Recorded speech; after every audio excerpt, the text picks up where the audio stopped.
We got it from the secondhand store for a cheap price when I was about 10 years old. I remember being really excited to have my own TV set in my room. It was one of those 70s style TVs.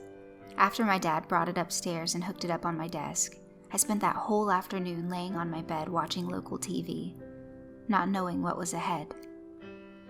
That night, we turned the TV off and drifted to sleep. I was suddenly standing in front of my house. It was daytime. The sun was brighter than normal. A shadow-like figure was in the distance. It looked like a man, but I couldn't tell.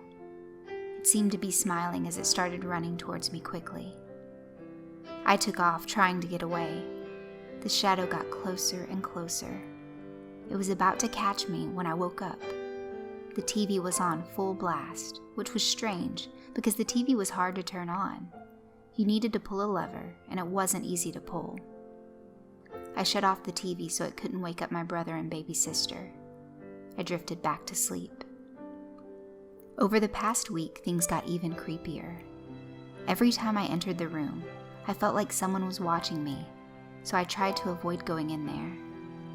The nightmares became darker and felt more real. The shadow became more aggressive. I don't entirely remember, but it always had that haunting smile. The TV would always be on every time I woke up from a nightmare, even though I always shut it off before I went to bed. An odd incident occurred when my baby sister, who can barely walk in addition to being only 2 years old, was able to escape the crib before wandering to my parents' room. She stared at them with an expressionless face for a long amount of time. My dad kept telling me that the TV would always turn on at full blast in the middle of the night, and how it drove him crazy. The nightmares became worse, up to the point that the shadows started hurting me in the dreams. The nightmares became more of a blur. I remember once that the shadow had me trapped in a room. The room was small and pitch black. The only thing I saw was that smile. I saw it taking out a knife and jamming it into my chest. The pain felt so real, so intense. I instantly woke up and checked if I was alive. One morning I was in my room playing my Game Boy happily when I saw the shadow standing at my doorway. This time, I saw him clearly. His face was decomposing, and he still had that horrific smile. He stared at me with those crazed eyes. It stood there for 2 seconds until it disappeared. I was frozen, unable to move or think. I was scared out of my mind. From there, I knew the TV had to be responsible for the strange activity. That same week, my family and I had enough of it, so we decided to throw that piece of shit in the trash. All the nightmares stopped and the heavy air lightened up. Up to this day, I have no idea who that man was or what his intentions were. I guess the previous owner was attached to that TV and never let it go. The last time I saw that man was 2 days later, after we threw away the TV. It was night and dark. I was staring out of my window because I had nothing else to do.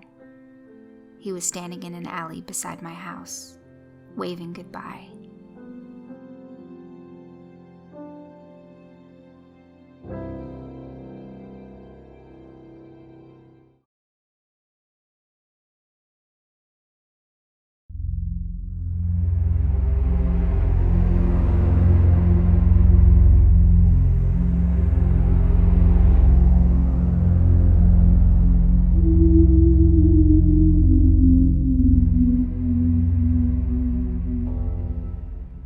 It was dark, dreary. The rain clouds had moved on, but water still dripped from the rooftops and skyscrapers. They fell and fell and fell, hypnotizing. Dangerous in the city where it's already so easy to be caught off guard. The hooded man approached me in the middle of the night as I was walking home from a business meeting that ran late. He said the words that tear at the soul.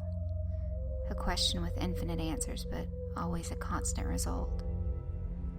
I will grant you one wish. I laughed to myself. Crazy person or not, I knew how these stories always went. Make wish, granted in a horrifying way, wisher dies. Simple as that. I'd read The Monkey's Paw. I'd seen Wishmaster. I wouldn't be so carelessly stupid. I thought myself clever when I made my wish, so innocuous that any play on it would be downright foolish. I wished for $1. Had it been a crazy person, even he could have granted this wish, but it was no crazy person. I watched as the hooded man raised his hands, cupping them around the air, and slowly pulled a single dollar into reality, as though out of a black hole. It gingerly floated down into my cupped hands. I looked at the bill, incredulous, and when I looked up, the man was gone. At home, I could do nothing but stare at the bill, unsure if I had truly seen what I thought I had. How could he have done it? Was he really a genie of some sort? Was this bill even real, or am I just dreaming? I was sure I wasn't, but these weren't the questions that bothered me the most. The thought that racked my brain endlessly was, did I just waste a legitimate supernatural wish on a single dollar? I had figured if the man was the kind of genie I'd been brought up by horror stories to believe in, that he would have created some sort of hell for me in this wish. I figured the dollar would create minimal suffering at best, but I hadn't honestly expected the wish to come true anyway. I thought I was just humoring a crazy man. But nothing has happened. The supernatural being granted me my wish and went off. I could have had anything. I could have wished for billions instead of a single dollar. I could have wished for power, to be superhuman. I could have wished for world fucking peace, but I had $1. $1. I didn't sleep that night. Hell, I didn't sleep for the next week. How could I? Every missed opportunity, embarrassing moment in my past, anything I wanted to change just zipped through my mind. Every little annoyance echoed endlessly in my head. The woman in the cubicle next to me who kept smacking her gum, I could have wished her mouth shut. The guy who kept bringing his work problems to me because he couldn't do them but still got paid more, I could have wished him to be fired. My boss, who did absolutely nothing but crap on me day in and day out, I could have wished him dead and had myself put in his place. Saturday, I went into work. The only person who works Saturdays is my boss. That's dumb crap. He never really worked. He went in to bang his secretary in empty offices while his wife at home with her 2 kids believed he was at work making them a better life. She would have thanked me. The stapler on my desk would do the trick.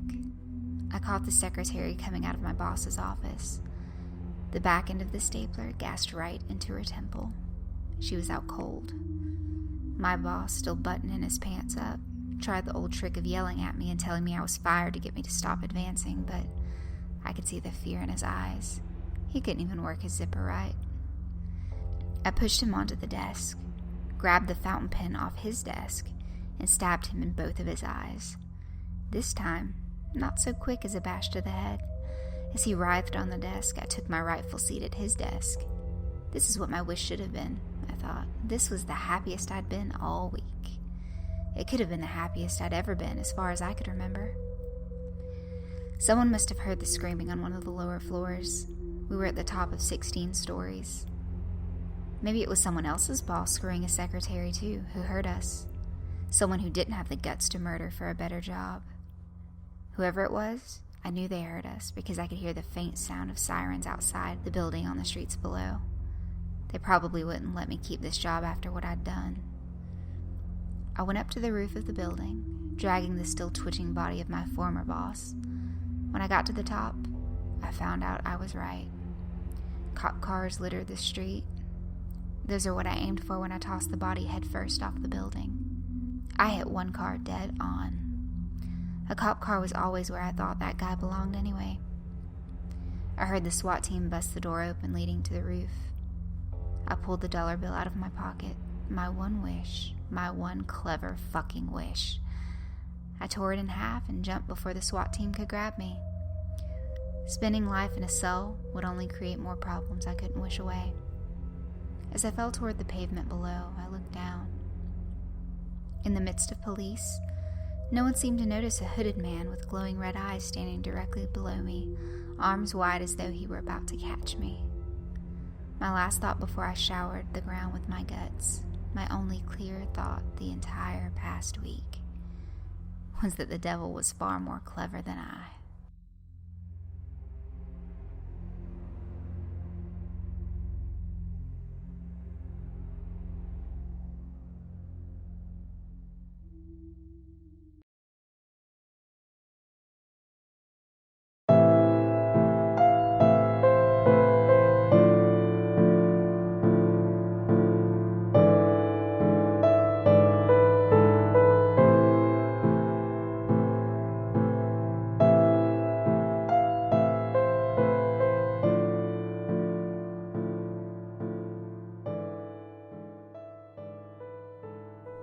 My dad, a country minister, used to have a locked closet full of guns. He owned more than I can even remember, and he was always selling one or two of them to make space for another. My mom wouldn't let him keep the guns anywhere else. When they got married, she even made him get rid of his gun locker because it was too ugly. Now, Dad had some fine guns, but the one I remember best is a revolver that had a white handle and was a black matte metal. As a kid, I thought my dad was a cowboy, but not a dirty anti-hero like Eastwood. His white-handled revolver made him seem more like John Wayne, a tough guy with a heart of gold. It was displayed in a locked glass case hanging on a wall of his wood-furnished study, the one gun Mom didn't make him keep in the closet. Dad and his group of friends were all gun nuts, and gun nuts seemed to be a natural part of life. They'd go shooting on Saturday and go to church on Sunday. My dad led the good Christian flock with love and compassion, and over a few drinks he was apt to yak about Jesus. He unfailingly voted Republican at every national and local election. He considered Reagan the greatest president and never batted his eye at NRA rhetoric. To him, it just made sense to conceal carry a pistol, even while at the Sunday pulpit. Why wouldn't he? He knew he wasn't the bad guy. Bad guys were other people, the people he needed to protect himself and his loved ones from. A good, reliable firearm is the only assurance anyone can ever have in the world. My dad and his friends were good men. Outsiders might have called them rednecks, stereotypical Christian Republican white guys with sick obsessions with their firearms, but that generalization excluded their sense of duty and vigilance. Since I was young, I had always known the unspoken respect we should have for firearms, a reverence so embedded in our culture that we don't even consider not respecting them. My dad and his friends were peacetime warriors. Their weapons gave them the comfort that if something ever did happen, if the government crumbled or someone tried to harm them, they were ready to take care of themselves and their family. They weren't looking to start trouble, but they sure could end it. Heck, a lot of the people around here that spend thousands of dollars on weapons and hulking off-road trucks raised on massive tires would be really thrilled if the world went to crap. Dad wasn't quite that eager. He sincerely hoped nothing ever happened and everyone remained safe, but on the off chance something did occur, he was ready. The idea of readiness is key to understanding my father's fascination with firearms. When my younger brother shot his brains out with Dad's white-handled revolver, nobody knew how to account for it. We found his body after church on Sunday. I remember Dad going into his study and coming out with a blank expression, clearly in shock. He said, "Your brother's dead in there. What do I do?" I asked him what he meant, panic rising in my chest. He shot himself. The grief gradually hit him. Tears ran down his red face. What do I do? What do you mean? Call the cops. Tell Mom. He repeated the question. What do I do?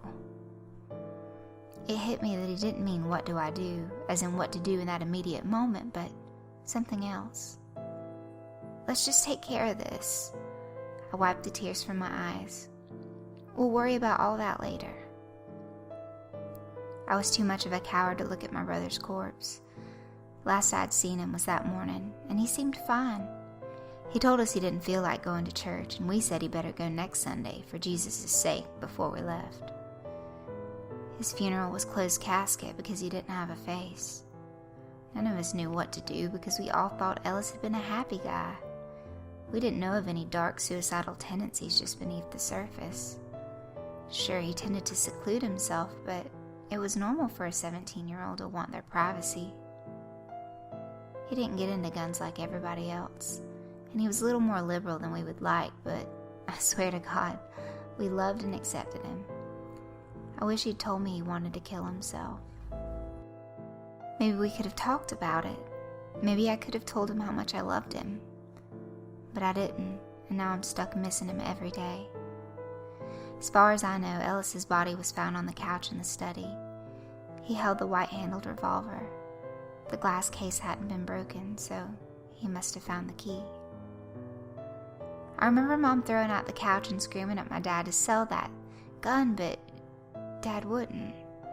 I don't know why. He confided to me that even though it killed his kid, it was the last thing Ellis ever touched, and he didn't want to get rid of it. Getting rid of it was like getting rid of a part of Ellis, and so he continued to keep it in the same glass case. Dad never changed a single thing in Ellis's room or in his study, and those two rooms became locked in stasis as if they were in a time warp from before Ellis shot out his brains. Everything else changed though. One by one, my dad sold the guns in his closet. Every single one, except for that white-handled revolver. My dad's refusal to part with it sparked Mom's fury, and from then on they never got along. They divorced. After that, my dad spent long, quiet days in the study. When I moved out on my own, Dad was utterly alone. In hindsight, my dad's suicide attempt shouldn't have surprised me. He shot himself in the head with the white-handled revolver, but botched it and ended up surviving. The town considered it a miracle. A chunk of his skull was missing, sure, and half his face sagged like a deflated balloon, but people still rejoiced and welcomed him back to the church. His sermons were never the same. Trouble really started when he started calling people in the congregation out. He'd point at perfectly respectable older women in modest frocks and shriek about them being adulterous whores. He told the little girls they were going to grow up in sin. He told the little boys they'd soon be murderers and called their fathers drunks and gamblers. He canceled all the pleasant church activities like picnics and dinners, saying that the church no longer had time for it. He talked less about God, his son, and God's love, and more about the devil. He'd go on and on about the Dark Prince. He said, "Devil's coming, you can hear him now. The devil's at the door. The devil's knocking. Devil's got 6 shots. Knock, knock, knock, knock. Hello, devil." At this point, he always banged on the pulpit. The devil waits quietly, and then he appears in an instant. He's in our heads. Devil's in our heads. Devil's here. Devil's here. At first, people forgave him because all he'd been through. After all, he was still their good minister, but gradually my dad's sermons really started to unsettle them. The congregation became smaller and smaller until only a few of my dad's oldest and closest friends still showed up, out of pity. The town kept the church open out of respect for who my father had once been, their final gift to him. Dad didn't keep the church up, and so it fell into disrepair. My dad's friends tried to spruce it up, but their efforts never lasted, and the church got stuck in a perpetual state of decrepitude. The windows were all busted from kids throwing rocks at them, allowing roaches and spiders to climb in. The spiders nested in the corners, weaving webs all around the walls. The black roaches scurried from shadow to shadow across broken glass. The lights went out until only one dim light remained. Eventually, even my dad's friends stopped showing up, and for a while it was just me and my dad on Sundays. My dad would get on the pulpit and belligerently evangelize, ranting about the devil over and over. "We must defeat the devil. Don't let the devil get you. Don't let the devil get you. The devil hides in plain sight. He watches, watches, watches. We've got the old devil in our souls. What do you do? What do you do? Do you let the devil consume you? Can God save us? God, where are you? Merciful Lord, where is your mercy? Where is your love? Is it really a lie?" He pontificated as if the room was full of people, but it was just me and him, father and daughter, alone in a crappy church. And I started wondering if maybe the devil really was coming. Sometimes I thought I sensed something in my head, something sinister, something dark, something that encroached upon me. I sensed an evil thing. My dad's cries washed over me as the dark something coagulated in my head. The roaches stormed past me. The spiders lurked on ugly webs. It was as if I entered a trance, and when I came out of it, my face was wet with tears. Sundays left me in a daze. I'd go into church with a heavy feeling in my gut and leave with something in my head. This something just beneath my skull in my brain, twisting my insides up, consuming me, wasting me. Oh, devil's coming. I stopped going to church. As much as I loved my dad, I had to get away from that darkness. I don't know what it was, what it still is. It's not gone, never leaves. It lurks still, lurking devil, scratching on my brain, becoming my brain, interjecting itself into my thoughts. Kids around town talk about my dad all the time. They dare each other to linger by the church on Sunday. They say they hear my father sermonizing it inside as if the pews aren't empty, as if he's not alone. I'm not sure the last time he left the church, but, I haven't left the house for a while either, have I? I'm hungry, so hungry. I'm gonna go ahead and list my dad's revolver on Craigslist. He doesn't need it anymore. My bank account's looking slim. Just gonna sell it. It's beautiful. Someone will want it so they can protect themselves and their family and shoot the devil away. Shoot him up.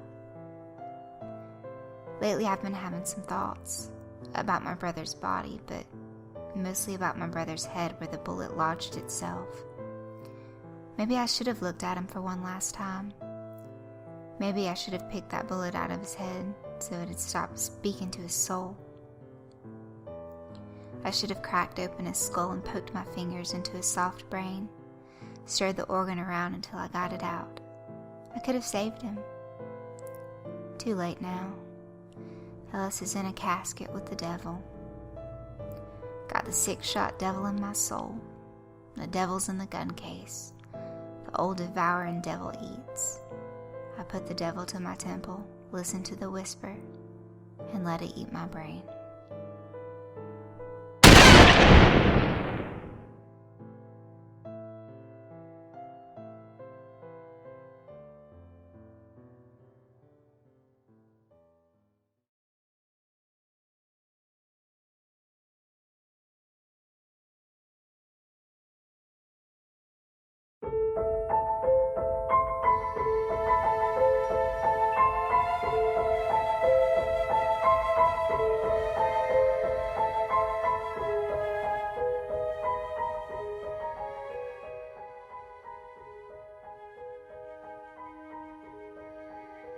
Bedtime is supposed to be a happy event for a tired child. For me, it was terrifying. While some children might complain about being put to bed before they've finished watching a film or playing their favorite video game, when I was a child, nighttime was something to truly fear. Somewhere in the back of my mind, it still is. As someone who is trained in the sciences, I can't prove that what happened to me was objectively real, but I can swear that what I experienced was genuine horror. A fear which in my life, I'm glad to say, has never been equaled. I'll relate it to you now as best I can, make of it what you will, but I'll be glad just to get it off my chest. I can't remember exactly when it started, but my apprehension towards falling asleep seemed to correspond with my being moved into a room of my own. I was 8 years old at the time, and until then, I'd shared a room quite happily with my older brother. As is perfectly understandable for a boy 5 years my senior, my brother eventually wished for a room of his own, and as a result, I was given the room at the back of the house. It was a small, narrow, yet oddly elongated room. Large enough for a bed and a couple of chest of drawers, but not much else. I couldn't really complain because, even at that age, I understood that we didn't have a large house, and I had no real cause to be disappointed, as my family was both loving and caring. It was a happy childhood during the day. A solitary window looked out onto our back garden. Nothing out of the ordinary, but even during the day, the light which crept into that room seemed almost hesitant. As my brother was given a new bed, I was given the bunk beds which we used to share. While I was upset about sleeping on my own, I was excited at the thought of being able to sleep in that top bunk, which seemed far more adventurous to me. From the very first night, I remember a strange feeling of unease creeping slowly from the back of my mind. I lay on the top bunk, staring down at my action figures and cars strewn across the green-blue carpet. As imaginary battles and adventures took place between the toys on the floor, I couldn't help but feel that my eyes were being slowly drawn towards the bottom bunk, as if something was moving in the corner of my eye. Something that did not wish to be seen. The bunk was empty, impeccably made, with a dark blue blanket tucked in neatly, partially covering two rather bland white pillows. I didn't think anything of it at the time. I was a child, and the noise slipping under my door from my parents' television bathed me in a warm sense of safety and well-being. I fell asleep. When you awaken from a deep sleep to something moving or stirring, it can take a few moments for you to truly understand what is happening. The fog of sleep hangs over your eyes and ears, even when lucid. Something was moving. There was no doubt about that. At first, I wasn't sure what it was. Everything was dark, almost pitch black, but there was enough light creeping in from outside to outline that narrowly suffocating room. Two thoughts appeared in my mind almost simultaneously. The first was that my parents were in bed because the rest of the house lay both in darkness and silence. The second thought turned to the noise which had obviously woken me. As the last cobwebs of sleep withered from my mind, the noise took on a more familiar form. Sometimes the simplest of sounds can be the most unnerving. A cold wind whistling through a tree outside, a neighbor's footsteps uncomfortably close, or in this case, the simple sound of bedsheets rustling in the dark. That was it. Bedsheets rustling in the dark as if some disturbed sleeper was attempting to get all too comfortable in the bottom bunk. I lay there in disbelief, thinking that the noise was either my imagination or perhaps just my pet cat finding somewhere comfortable to spend the night. It was then that I noticed my door, shut as it had been, as I'd fallen asleep. Perhaps my mom had checked in on me and the cat had sneaked into my room then. Yes, that must have been it. I turned to face the wall, closing my eyes in the vain hope that I could fall back to sleep. As I moved, the rustling noise from underneath me ceased. I thought that I must have disturbed my cat, but quickly I realized that the visitor in the bottom bunk was much less mundane than my pet trying to sleep, and much more sinister.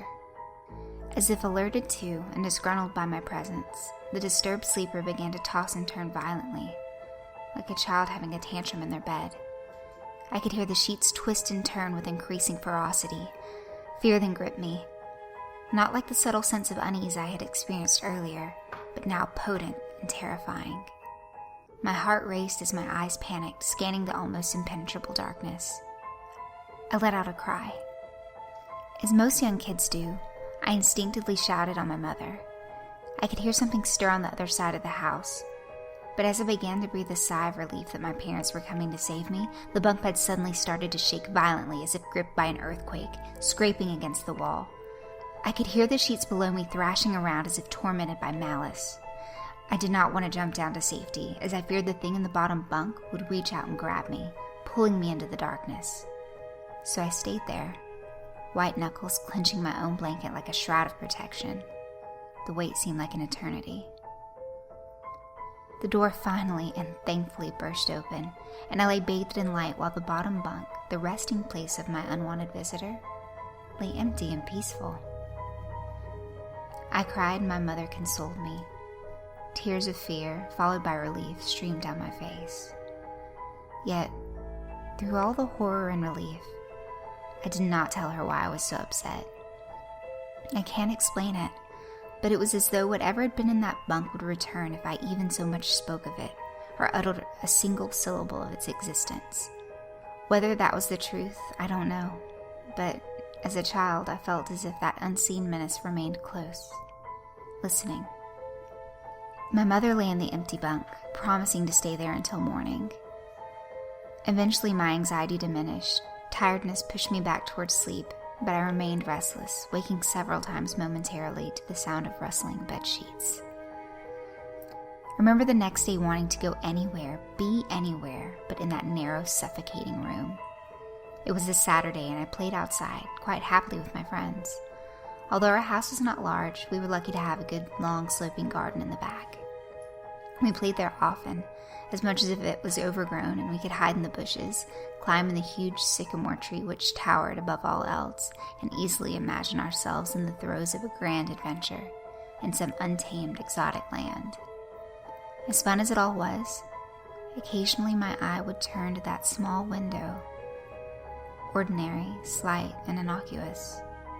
But for me, that thin boundary was a looking glass into a strange, cold pocket of dread. Outside, the lush green surroundings of our garden, filled with the smiling faces of my friends, could not extinguish the creeping feeling clawing its way up my spine, each hair standing on end. The feeling of something in that room, watching me play, waiting for the night when I would be alone, eagerly filled with hate. It may sound strange to you, but by the time my parents ushered me back into that room for the night, I said nothing. I didn't protest. I didn't even make an excuse as to why I couldn't sleep there. I simply and sullenly walked into that room, climbed the few steps onto the top bunk, and waited. As an adult, I would be telling everyone about my experience, but even at that age, I felt almost silly to be talking about something with which I had no evidence for. I would be lying, however, if I said that was my primary reason. I still felt that this thing would be enraged if I so much as spoke of it. It's funny how certain words can remain hidden from your mind, no matter how blatant or obvious they are.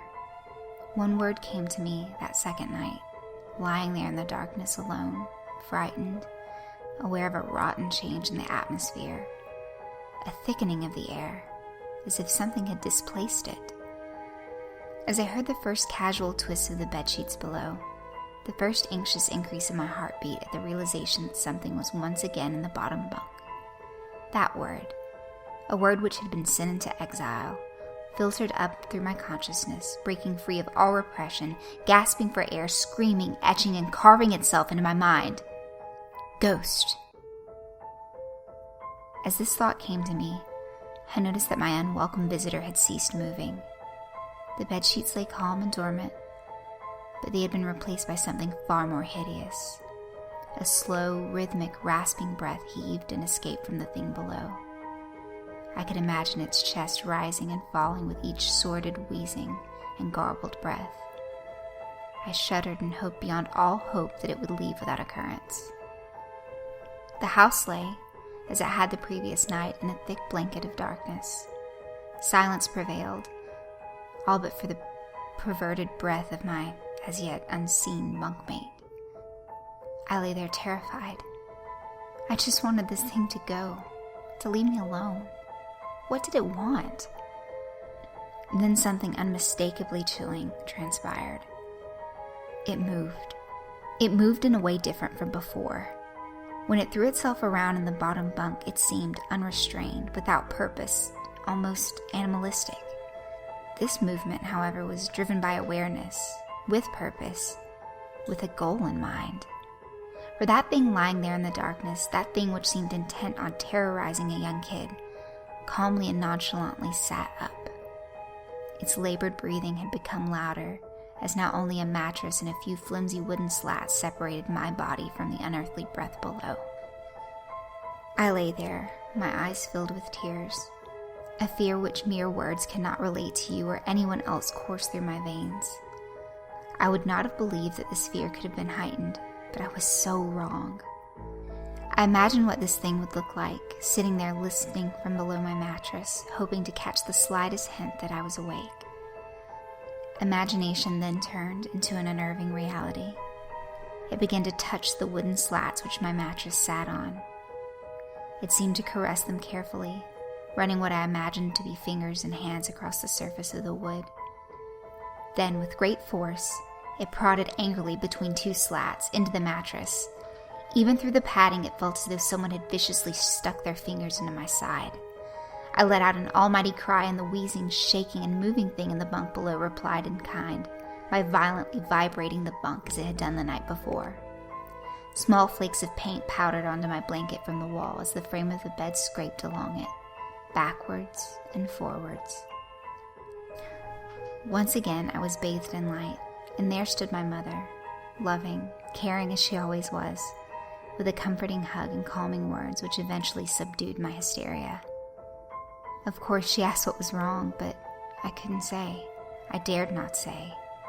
I simply said one word over and over and over again. Nightmare. This pattern of events continued for weeks, if not months. Night after night, I would awaken to the sound of rustling sheets. Each time I would scream so as to not provide this abomination with time to prod and feel for me. With each cry, the bed would shake violently, stopping with the arrival of my mother, who would spend the rest of the night in the bottom bunk, seemingly unaware of the sinister force torturing her kid nightly. Along the way, I managed to feign illness a few times and come up with other less than truthful reasons for sleeping in my parents' bed. But more often than not, I would be alone for the first few hours of each night in that place, the room where the light from outside did not sit right, alone with that thing. With time, you can become so desensitized to almost anything, no matter how horrific. I'd come to realize that, for whatever reason, this thing could not harm me when my mother was present. I'm sure the same would have been said for my father, but as loving as he was, waking him from sleep was almost impossible. After a few months, I'd grown accustomed to my nightly visitor. Do not mistake this for some unearthly friendship. I detested the thing. I still feared it greatly, as I could almost sense its desires and its personality, if you could call it that. One filled with a perverted and twisted hatred longing for me, of perhaps all things. My greatest fears were realized in the winter. The days grew short, and the longer nights merely provided this wretch with more opportunities. It was a difficult time for my family. My grandmother, a wonderfully kind and gentle woman, had deteriorated greatly since the death of my grandfather. My mother was trying her best to keep her in the community as long as possible. However, dementia is a cruel and degenerative illness, robbing a person of their memories one day at a time. Soon she recognized none of us, and it became clear that she would need to be moved from her house to a nursing home. Before she could be moved, my grandmother had a particularly difficult few nights, and my mother decided that she would stay with her. As much as I loved my grandmother and felt nothing but anguish at her illness, to this day I feel guilty that my first thoughts were not of her, but of what my nightly visitor may do should it become aware of my mother's absence. Her presence being the one thing which I was sure was protecting me from the full horror of this thing's reach. I rushed home from school that day and immediately wrenched the bed sheets and mattress from the lower bunk, removing all of the slats and placing an old desk, a chest of drawers, and some chairs which we kept in a cupboard where the bottom bunk used to be. I told my father I was making an office, which he found adorable, but I'd be damned if I give the thing a place to sleep for one more night. As darkness approached, I lay there knowing my mother was not in the house. I did not know what to do. My only impulse was to sneak into her jewelry box and take a small family crucifix, which I had seen there before. While my family was not very religious, at that age I still believed in God and hoped that somehow this would protect me. Although fearful and anxious, while gripping the crucifix under my pillow tightly in one hand, sleep eventually came, and as I drifted off to dream, I hoped that I would awaken in the morning without incidents. Unfortunately, that night was the most terrifying of all. I woke gradually. The room was once again dark. As my eyes adjusted, I could gradually make out the window and the door, and the walls, some toys on a shelf, and even to this day I shudder to think of it, for there was no noise, no rustling of sheets, no movement at all. The room felt lifeless, yet not empty. The nightly visitor, that unwelcome, wheezing, hate-filled thing which had terrorized me night after night, was not in the bottom bunk. It was in my bed. I opened my mouth to scream, but nothing came out. Utter terror had shaken the very sound from my voice. I lay motionless.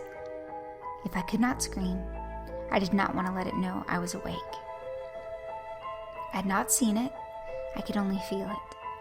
It was obscured under my blanket. I could see its outline and I could feel its presence, but I dared not look. The weight of it pressed down on top of me, a sensation I will never forget. When I say that hours passed, I do not exaggerate. Laying there motionless in the darkness, I was very bit a scared and frightened young kid. If it had just been during the summer months, it would have been light by then, but the grasp of winter is long and unrelenting, and I knew it would be hours before a sunrise which I yearned for. I was a timid kid by nature, but I reached a breaking point, a moment where I could wait no more, where I could survive under this intimately deviant abomination no longer. Fear can sometimes wear you out, make you threadbare, a shell of nerves leaving only the slightest trace of you behind. I had to get out of that bed. Then I remembered the crucifix. My hand still lay underneath the pillow, but it was empty. I slowly moved my wrist around to find it, minimizing as best I could the sound and vibrations caused, but it could not be found. I'd either knocked it off the top bunk or it had. I could not even bear to think of it been taken from my hand. Without the crucifix, I lost any sense of hope. Even at such a young age, you can be acutely aware of what death is and intensely frightened of it. I knew I was going to die in that bed if I lay there, dormant, passive, doing nothing. I had to leave that room behind, but how? Should I leap from the bed and hope that I make it to the door? What if it's faster than me? Or should I slowly slip out of the top bunk, hoping not to disturb my uncanny bedfellow? Realizing that it had not stirred when I moved, trying to find the crucifix, I began to have the strangest of thoughts. What if it was asleep? It hadn't so much as breathed since I'd woken up. Perhaps it was resting, believing that it finally got me, that I was finally in its grasp. Or perhaps it was toying with me. After all, I'd been doing just that for countless nights, and now with me under it, pinned against my mattress with no mother to protect me. Maybe it was holding off, savoring its victory until the last possible moment, like a wild animal savoring its prey. I tried to breathe as shallowly as possible, and mustering every ounce of courage I could, I reached over slowly with my right hand and began to peel the blanket off of me. What I found under those covers almost stopped my heart. I did not see it, but as my hand moved the blanket, it brushed against something smooth and cold, something which felt unmistakably like a gaunt hand. I held my breath in terror, as I was sure it must have known that I was awake. Nothing. It did not stir. It felt dead.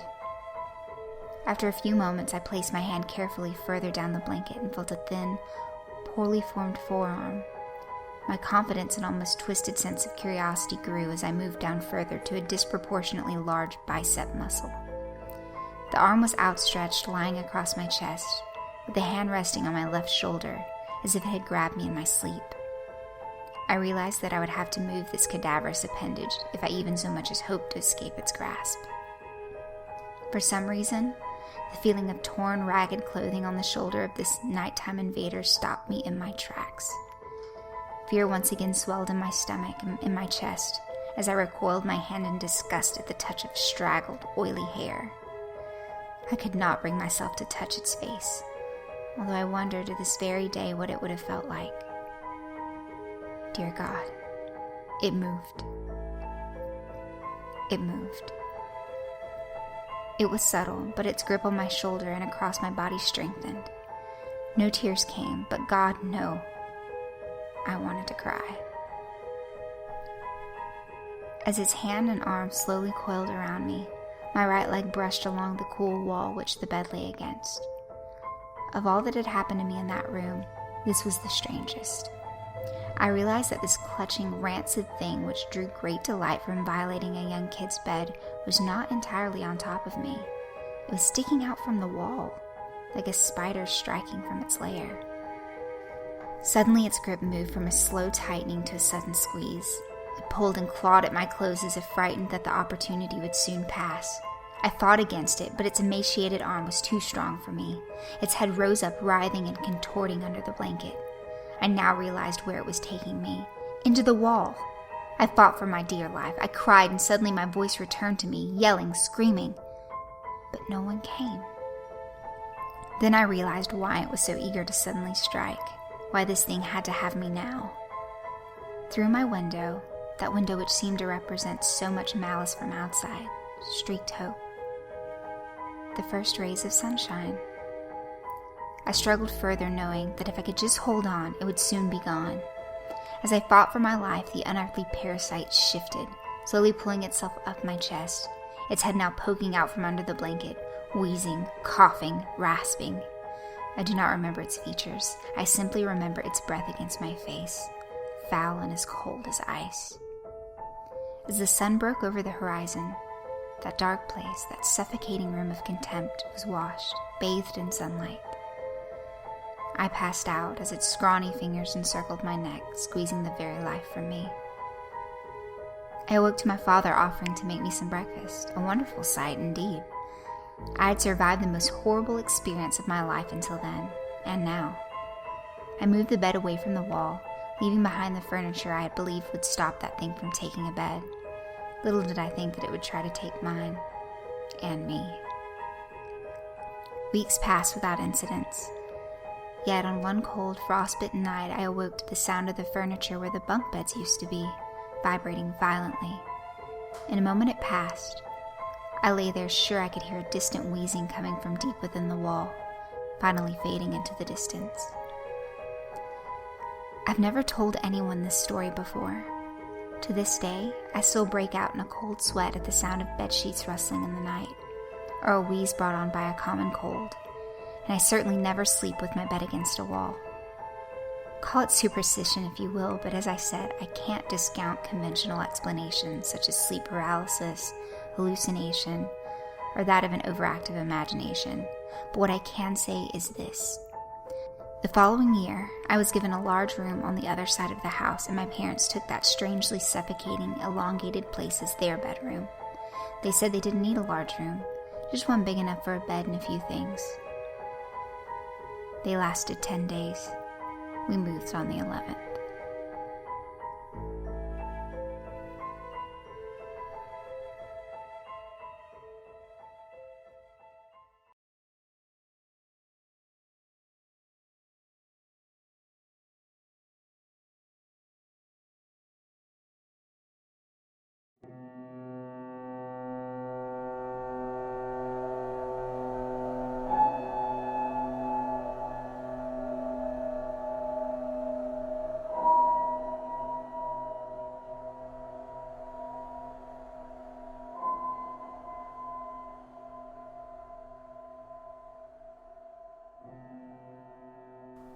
After writing my account of a horrific experience I had as an 8-year-old child, many have encouraged me to speak about the aftermath.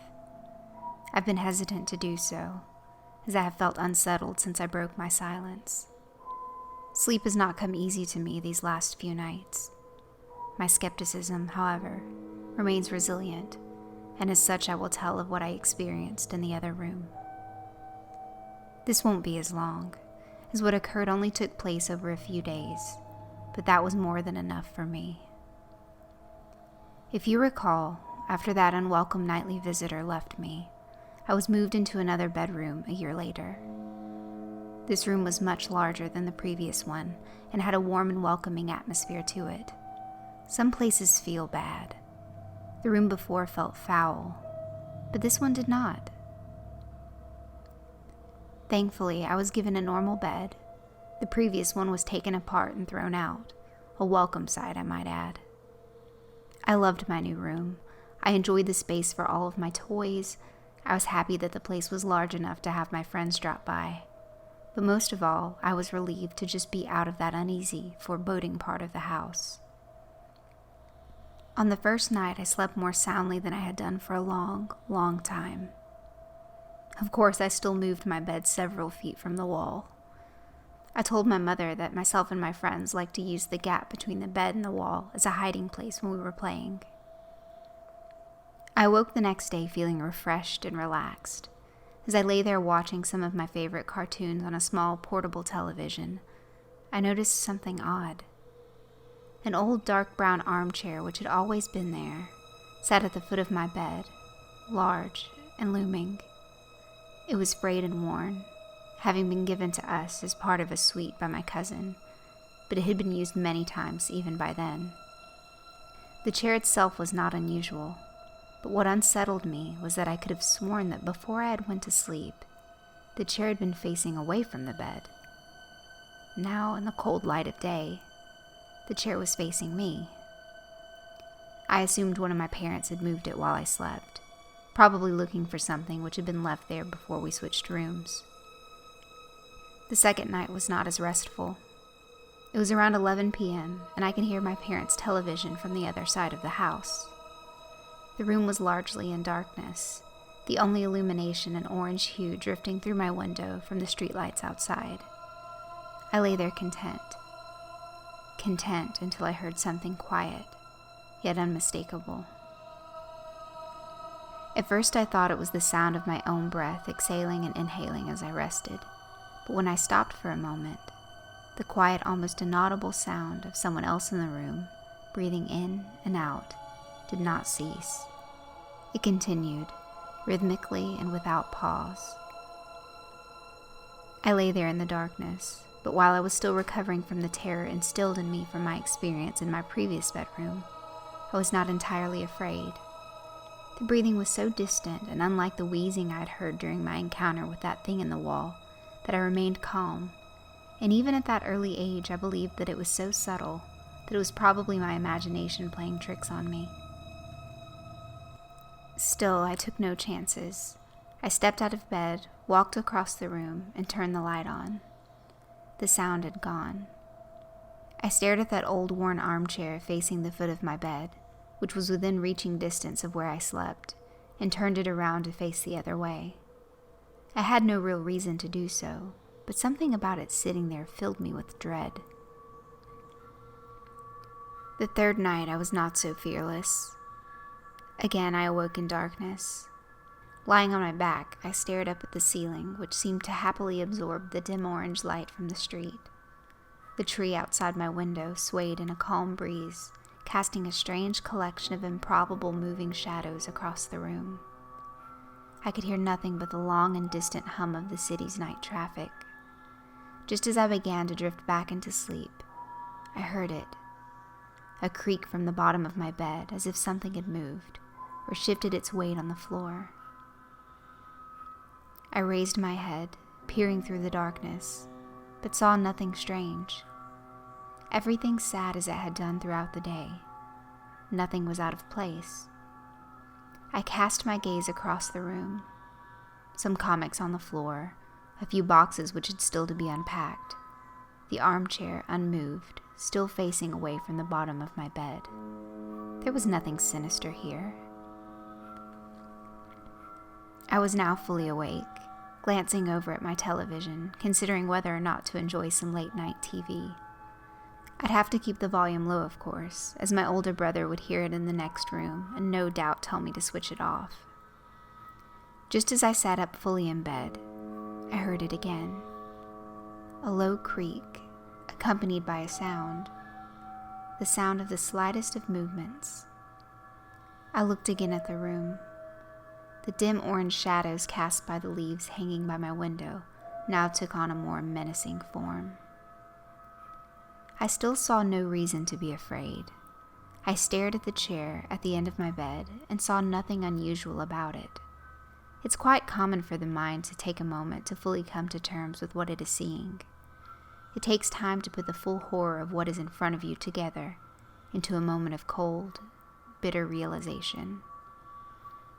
Yes, I was staring at that old worn armchair in the dark, but what I was also staring at was the person sitting in it.